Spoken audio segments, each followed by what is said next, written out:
โดนนานมาแล้วมีแม่เฒ่าตาบอดคนหนึ่งหลังจากผัวของเราได้ล้มหายตายจากไปได้หลายฝ่าหลายปีแล้วเราอาศัยอยู่ในเฮือนหลังน้อยๆหลังหนึ่งกับลูกชายของเราเรื่องอาหารการกินแม่ลูกชายเป็นผู้ออกไปหามาลูกชายของเราเฮ็ดหน้าที่ของลูกได้ดีสม่ำเสมอตามคำที่พ่อสั่งเสียก่อนตายให้ลูกเบิ่งแย่งดูแลแม่ให้ดีลูกก็ปฏิบัติตามคำที่พ่อสั่งไว้คือเบิ่งแย่งแม่ผู้ตาบอดบ่ให้ขาดตกบกพร่อง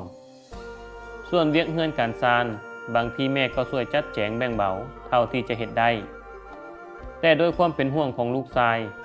ก็มักจะถึกให้ตลอดที่แม่มักเฮ็ดนั่นเฮ็ดนี่อยู่ตลอดจนว่าลูกชายบอกให้แม่อยู่ละล่าบ่ต้องเฮ็ดหยังลูกจะเป็นคนเฮ็ดเอง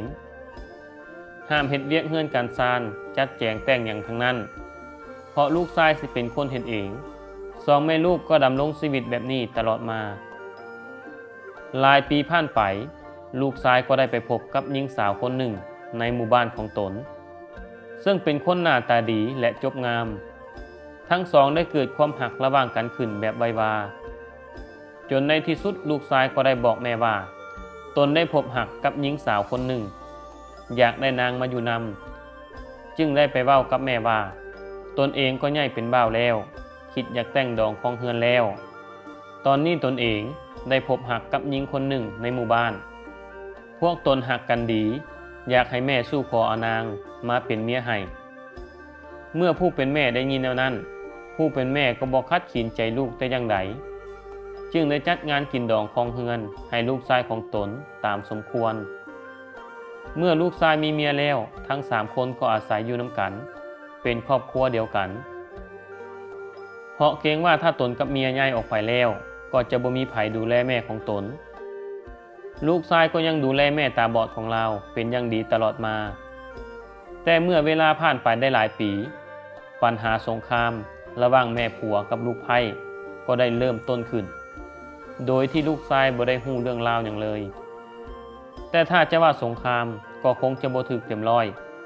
เพราะเห็นว่าจะมีแต่ลูกไผ่เท่านั้นที่บ่มักในตัวแม่ของสามีเพราะเวลาแม่ของสามีเฮ็ดนั่นตกแตกเสียหายเปื้อนลูกไผ่ก็ต้องเมียนและปัดกวาดตลอดมาลูกไผ่ได้รู้สึกเมื่อยและรำคาญแม่ของผัวหลายที่ตนเองต้องมาตามปัดตามกวาดอยู่ทุกๆมื้อแต่ถึงแม้ว่าจะอยากให้หลายปานใดก็ตามต่อหน้าแม่ผัวลูกไผ่ก็ยังทำท่าเว้าจาดีคือปกติเก็บความอยากให้เอาไว้ในใจบ่แสดงออกให้แม่ผัวฮู้กัดแขวสู่ทนไปก่อนส่วนแม่สามีก็ฮู้อยู่แก่ใจว่าช่วงหลังๆลูกไผ่ของตนก็บ่เป็นคือแสดงออกปานใดแม่ผัวก็บ่ว่าหยังเพราะต่อหน้าลูกชายของตนลูกไผ่ยังแสดงออกมาดีมีความเกรงใจบ่กล้าเว้าให้เสียดสีและบ่แสดงท่าทีอยากให้หยังเลยถึงแม้นว่ารับหลังนั้นจะถูกลูกไผ่ให้ด่าสารพัดก็ตามบ่ว่าจะเป็นการใส่ตีนลงไปคนในโอ่น้ำให้แม่ย่าดื่มกินหรือตัวให้แม่ย่าตาบอดดื่มน้ำร้อนๆโดยตัวว่ามันเย็นแล้วแม่เฒ่าตาบอดก็เฮ็ดหยังบ่ได้แต่เก็บการกระทำเหล่านั้นไว้ในใจเมื่อแม่ย่าได้ดื่มน้ำร้อนแล้วก็ตกใจและปล่อยจอกตกแตกลงพื้นทันทีพอแต่ลูกไผ่เห็นก็ได้ว่าแม่เฮ็ดหยังแบบนี้น้ำเปียกไปเบิดแล้วยับออกไปไกลๆเดี๋ยวลูกสิเช็ดถูเองด้วยความอยากให้ลูกไผ่จึงขึ้นเสียงใส่แต่พอฮู้โตก็ปรับเสียงและอารมณ์เป็นปกติเพราะย่านว่าแม่ย่าสิเอาเรื่องนี้ไปฟ้องผัวของตนส่วนผู้เป็นผัวก็ถูกนางเอาอกเอาใจลงคารมของนางจนหัวปักหัวปั๊มบางครั้งจนเพ้อให้แม่ด้วยซ้ำลายมือผ่านไปนางก็ยิ่งบ่มักแม่ของสามีเพิ่มขึ้นเรื่อยๆในบางครั้งนางก็ตั้งใจกันแกล้งแม่ของสามีโดยตรงในมือหนึ่งนางได้เอาถ้วยบ่วงมาเฮ็ดตกแตกไปหลายใบจนบ่มีถ้วยสิใช้ในครอบครัวเมื่อผัวกลับมาผู้เป็นผัวก็ถามหาถ้วยจะตักแกงกินข้าวนางจึงบอกว่าแม่ของอ้ายเฮ็ดตกแตกไปหมดแล้วค่อยบอกบ่ให้เฮ็ดหยังแต่ก็ยังบ่ฟังค่อยก็สุดแต่ตามเก็บตามเมียน พอแต่ผู้เป็นผัวได้ยินแบบนั้นก็อยากให้ผู้เป็นแม่ทันทีที่บ่ระมัดระวังห้ามบ่ให้เฮ็ดหยังก็ยังดื้อเฮ็ดในคืนนั้นแม่ก็ได้แต่นอนห้องไห้โดยบ่ให้ทั้งสองฮู้เพราะย่านถึกทั้งสองจะหายตื่มอีกเห็นได้ว่าตอนนี้แผนของลูกไพ่ได้ผลเพิ่มขึ้นในการกลั่นแกล้งตนส่วนลูกชายก็เริ่มเชื่อเมียหลายขึ้นเรื่อยๆในมื้อหนึ่งผู้เป็นลูกไพ่ก็เอาน้ำหมากที่แม่ผัวได้เคี่ยวแล้วมาราดไปทั่วพื้นแดงไปทั่วพื้นเฮือนแล้วนางก็ถามผู้เป็นสามีกลับมาผู้เป็นแม่ย่าก็บ่ฮู้ว่าจะเกิดหยังขึ้นก็ได้แต่นั่งเคี่ยวหมากไปเป็นปกติอีกบ่โดนผู้เป็นลูกก็ได้กลับมาเฮือนด้วยความอิดเมื่อยจากการเฮ็ดไร่เฮ็ดสวนอยากกินข้าวก็พ้องกันพอมาฮอดเฮือนก็เห็นน้ำหมากแดงเต็มกลางเฮือนและเห็นแม่นั่งเคี่ยวหมากอยู่ก็เลยให้แม่ทันทีผู้เป็นลูกไผ่เฮ็ดกินอยู่เฮือนครัวได้ยินเสียงผัวของตนด่าให้แม่ก็ยิ้มอยู่ในใจและออกมาทำท่าเก็บเมียนเสร็จถูผลงานของตนเองผู้เป็นแม่ก็บ่ฮู้ว่าตนเองเป็นผู้เฮ็ดน้ำหมากเหี้ยแท้หรือบ่เพราะตนก็เฒ่าแล้วและตาก็บ่เห็นหูผู้เป็นแม่ก็ได้แต่รับผิดไปและรับคำให้ด่าของลูกชายตนไปเรื่อยๆเมื่อเมียนเฮือนเป็นที่เรียบร้อยแล้วทั้งสามก็อาศัยอยู่เฮือนนำกันไปโดยความระแวงโดยเฉพาะแม่ผัวกับลูกไผ่แม่ผัวก็ได้แต่ระมัดระวังหลายขึ้นส่วนลูกไผ่ก็คิดแผนกั้นแกล้งแม่ย่าตลอดมื้อหนึ่งหลังจากผัวของนางออกไปเฮ็ดไร่แต่เช้านางก็ได้ห่อเอาข้าวปลาอาหารให้ผัวตนไปกินอยู่สวนนางบอกผัวตนเองว่าอ้ายไปกินข้าวง่ายพุ่นก็ได้น้องสิเกียมอาหารให้ถ้าอ้ายกลับมาไวเวียกงานก็ได้หน่อยถ้าอ้ายเอาเข้าไปกินอยู่สวนพุ่นอ้ายจะเฮ็ดเวียกได้หลายน้องสิอยู่เฮือนดูแลแม่เองอ้ายบ่ต้องเป็นห่วงเมื่อผัวได้ยินแนวนั้นก็หลงเชื่อแบบสนิทใจเพราะบ่คิดว่าเมียของตนนั้นสั่งแม่ของตนหลังจากได้ห่อข้าวแล้วก็ได้เดินทางไปสวนแต่เช้าส่วนผู้เป็นเมียอยู่เฮือนก็เฮ็ดเวียกเฮือนซานไปปกติแต่พอผัวไปวิทย์หลังแล้วก็ได้โอกาสกันแกล้งแม่ผัวทันทีนางได้เฮ็ดอาหารกินแบบสบายใจทั้งข้าวเช้าและข้าวสวยส่วนอาหารที่เหลือ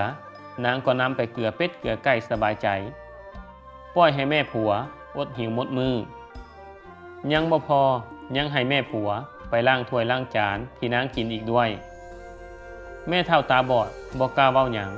เพราะตนเองก็เฒ่าแก่แล้วบ่ฮู้สิตายมื้อใดจึงจำยอมให้นางกันแกล้งแบบนั้นเมื่อนางเห็นผู้เป็นผัวกลับมานางก็ฟ้าวบอกให้แม่หยุดทันทีตนสิเป็นคนล้างเองเมื่อผัวมาเห็นแนวนั้นก็คิดดีใจหลายที่เมียตนดุมั่นขยันเพียรแบบนี้มื้อต่อมาผู้เป็นผัวก็ไปเฮ็ดเวียกคือเก่าส่วนเมียก็เริ่มกันแกล้งแม่ผัวคือเก่าในมื้อนั้นนางได้มันมาหลายหัวนางก็ชวนแม่ผัวว่าสิพากันมกมันกินเมื่อนางได้โอกาสแล้วนางก็เขี่ยเอาถ่านไฟให้แม่ผัวแล้วตัวว่านั่นคือมันมกแม่ผัวผู้ตาบอดบ่เห็นหยังก็เอามือครัวจับเอาถ่านไฟนั่นทันทีพอแต่ฮู้ว่าเป็นถ่านไฟก็ตกใจและเจ็บปวดจนบ่ยอมเว้าหยังนำนางจักคำถึงแม้นว่าแม่เฒ่าตาบอดอยากให้หลายปานใดก็ตามแต่ก็ยังเก็บความเจ็บปวดนั้นไว้อยู่ในใจของตนเรื่อยมามื้อหนึ่งหญิงสาวบอกกับแม่สามีว่าสิออกไปหาป่ามาเฮ็ดอาหารและสั่งแม่สามีห้ามเฮ็ดหยังเด็ดขาดเพราะย่านว่าจะเป็นอันตรายเพราะบ่มีไผอยู่เฮือนนำความจริงแล้วเพราะย่านจะเป็นการเพิ่มภาระให้ตนต้องมาเก็บเมียนหลายกว่าเมื่อนางไปฮอดห้วยแห่งหนึ่งก็ได้ลงไปสอนจับหาป่าบ่พอเท่าใดนางก็ได้ป่ามา2 โตแต่พอสอนไปสอนมานางก็จับได้ปิงใหญ่หลายโตปิงเป็นสัตว์ที่หลายคนบ่อยากพบเจอเพราะปานใดเพราะรูปร่างเป็นตาย้านและบ่แม่นอาหารของคนทั่วไปแต่ด้วยความคิดอันบ่ดีของนางจึงคิดแผนการกลั่นแกล้งแม่ของสามีบางอย่างได้จึงนำเอาปิงที่จับได้กลับไปนำและคิดในใจว่าสิแกงปิงให้แม่ย่ากินมื้อนี้ให้แค้นตายทันที เพราะเฮ็ดให้ตนเองเมื่อยและปวดหัวหลายเมื่อกลับมาฮอดเฮือนหญิงสาวก็ทำท่าเว้าดีกับแม่ของสามีบอกว่ามื้อนี้ตนได้ปลาตัวใหญ่มาสิเฮ็ดอาหารแซ่บๆให้แม่กินในใจของแม่เฒ่าตาบอดก็บ่ค่อยเป็นตาเชื่อเพราะปานใดเพราะตั้งแต่อยู่ร่วมกันมาก็ฮู้อยู่แก่ใจว่าลูกไผ่มักหาเรื่องกั้นแกล้งตนมาอยู่ตลอดเพราะตนเองเบิ่งบ่เห็นเฮ็ดหยังก็ลำบากเลยเป็นเรื่องยากหลายที่จะสู่หบตบมือและอีกอย่างก็ย่านลูกตนบ่เลี้ยงตนในวันข้างหน้ามีบางครั้งที่ตนทนบ่ไหวได้ด่าและจมออกไปด้วยความบ่พอใจเมื่อลูกไผ่เฮ็ดอาหารเรียบร้อยแล้วนางก็ย่อมาจัดเกียมไว้เป็นที่เรียบร้อยและคิดในใจว่าโชคดีหลายมื้อนี้ผัวของนางออกไปเฮ็ดให้เพื่อผัวตนจะกลับมาแม่ย่าก็คงจะกินแกงปิงของตนหมดแล้วหลังจากแต่งกินแล้วนางก็เอิ้นแม่ของสามีมากินข้าวเที่ยงนางบอกว่ามื้อนี้ได้ปลาไข่ตัวบักใหญ่เป็นตาแซ่บหลาย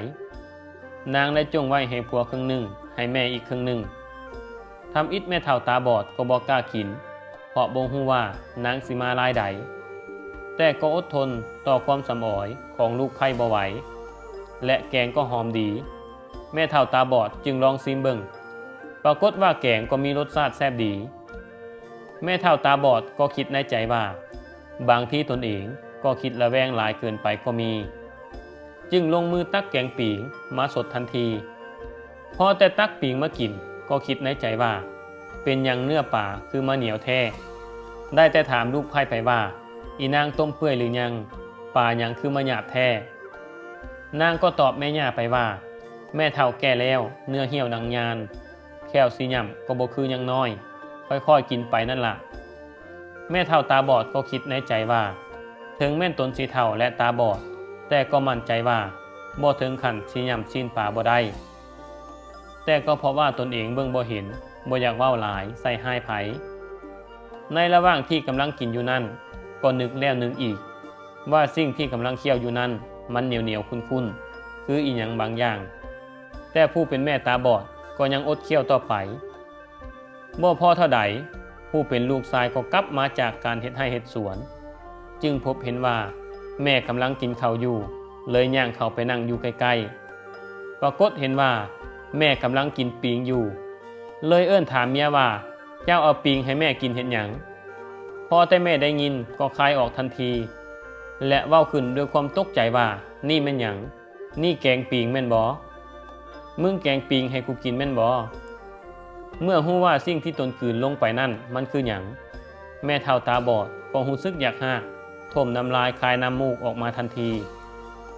แม่เฒ่าตาบอดได้แต่คลานออกไปนอกเฮือนเพื่อจกคอหากโดยที่บ่ได้สนใจว่าตนสิล้มตามหยัง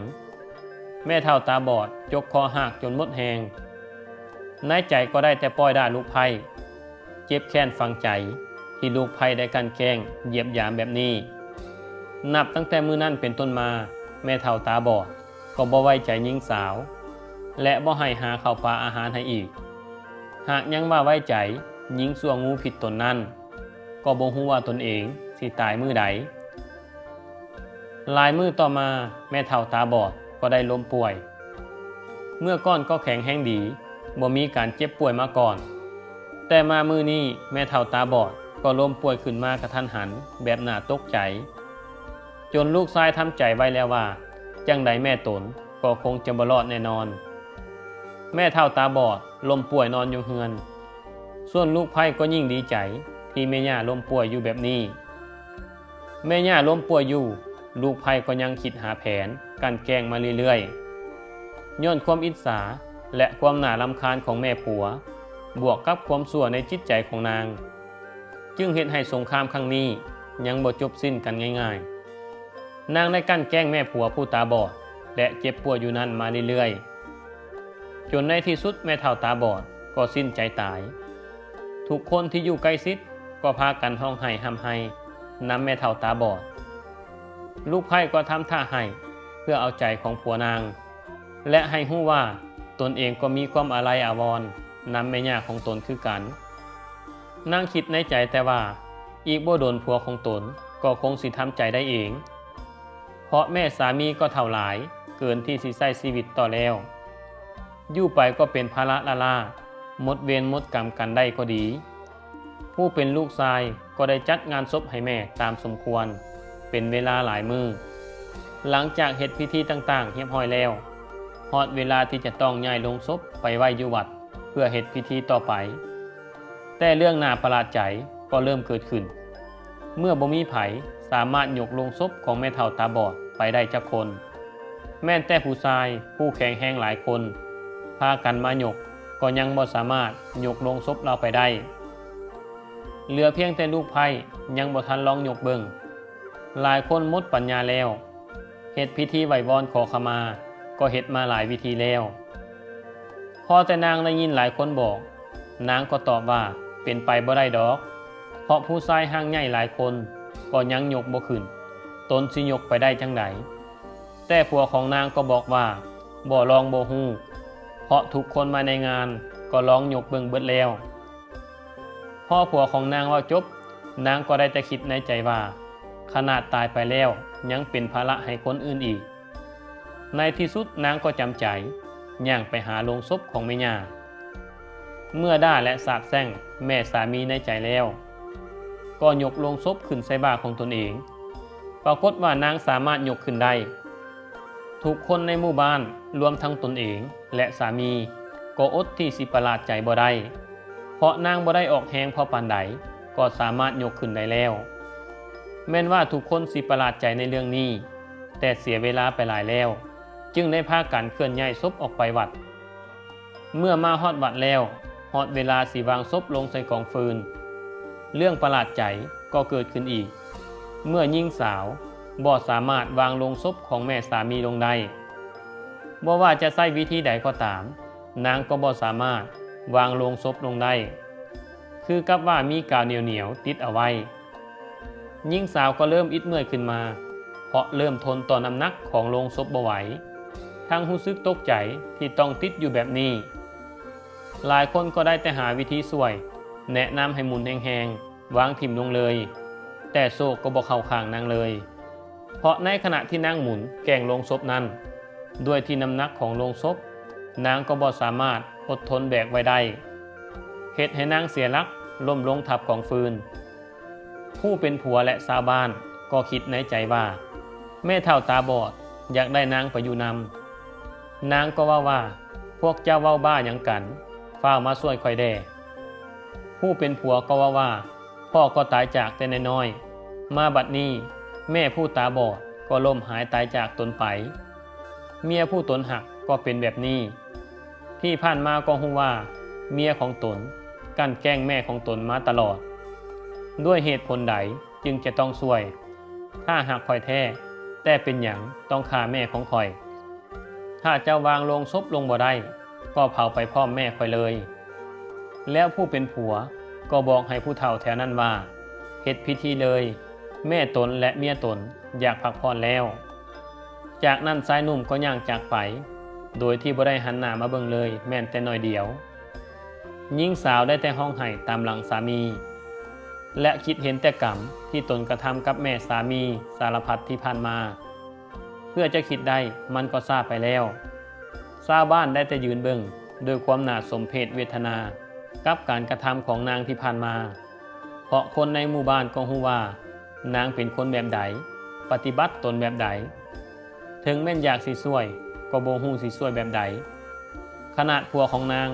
ยังปล่อยตามเวรตามกรรมสุดท้ายแล้วหญิงสาวก็ต้องมอดใหม่ไปพร้อมกับห่างของแม่สามีในโลงศพนี่ก็เป็นผลกรรมที่นางได้กลั่นแกล้งแม่สามีให้กินปีงเพราะอยากกลั่นแกล้งแต่สุดท้ายนางก็ได้รับผลกรรมเองเหตุให้นางได้เกาะแน่นกับโลงศพยิ่งกว่าปีงสุดท้ายก็ต้องมอดใหม่ไปกับความร้อนของไฟคือกับนางได้กลั่นแกล้งให้แม่สามีดื่มน้ำร้อนการให้ทุกข์ถึงท่านทุกข์นั้นย่อมถึงโตยิ่งการเบียดเบียนผู้อื่นถึงแก่ชีวิตเพียงเพราะความสุขสบายของตนยิ่งเป็นบาปนักอันใหญ่หลวงขึ้นชื่อว่าพ่อแม่บ่ว่าจะเป็นพ่อแม่ของไผย่อมถือเป็นผู้สูงสุดของเฮือนต้องรู้จักความเคารพนับถือและเกรงใจบ่เช่นนั้นแล้วจะถือว่าเป็นการลบหลู่ แม่ผัวกับลูกไผ่ซึ่งหลายครอบครัวก็มักจะมีการพิดเถียงกันมาโดยตลอดจงระมัดระวังในการอยู่ร่วมกันบ่ดังนั้นจะเป็นการสร้างกรรมร่วมกันไปเรื่อยๆบ่จบบ่สิ้นเรื่องนี้สอนให้รู้ว่าบ่ควรสร้างกรรมกันแกล้งไผทั้งนั้นอยากฆ่าเพิ่นโตตายอยากให้เพิ่นวายโตวอดดังคำสุภาษิตบูฮานอีกอันหนึ่งที่เตือนใจของชายหลายคนคือฟังความเมียเสียพี่เสียน้องฟังความปากความท้องเสียเงินเสียคำการจะเชื่อสิ่งใดต้องวิเคราะห์วิจัยคักแน่หนูกัดหูจึงหูคุณแมวลูกแขนแอวจึงหูบุญคุณพ่อแม่ดังในเรื่องนี้เพื่อตนจะคิดได้แม่ก็ตายจากไปแล้วบุญคุณของพ่อนั่นเปรียบดังภูเขากล้าบุญคุณของมารดานั่นเปรียบดังฟ้ากับแผ่นดินจงถนอมบุญคุณของพ่อแม่จนแก่เฒ่าดูแลพ่อแม่ในมื้อนี้ดีกว่าเฮ็ดบุญหาในวันเวลาที่เพิ่นจากไปแล้วลูกคนใดกระทำกรรมแก่พ่อแม่สุดบาปแท้สั่วซ่าสิ้นราศีลูกฆ่าพ่อตีแม่ลูกกาลีลูกบ่ดีทำแม่ซ้ำน้ำตาลินน้ำตาแม่ลิ้นไหลเมื่อลูกให้น้ำตาแม่เป็นสายเมื่อลูกมินน้ำตาแม่หลั่งลงหดแผ่นดินเมื่อได้ยินลูกเสเพเนรคุณหวังว่าผู้ชมทุกคนจะได้เรียนรู้อย่างหลายๆอย่างในเรื่องนี้นี่ก็คือเรื่องแม่ย่ากินปีงแม่ผัวลูกสะใภ้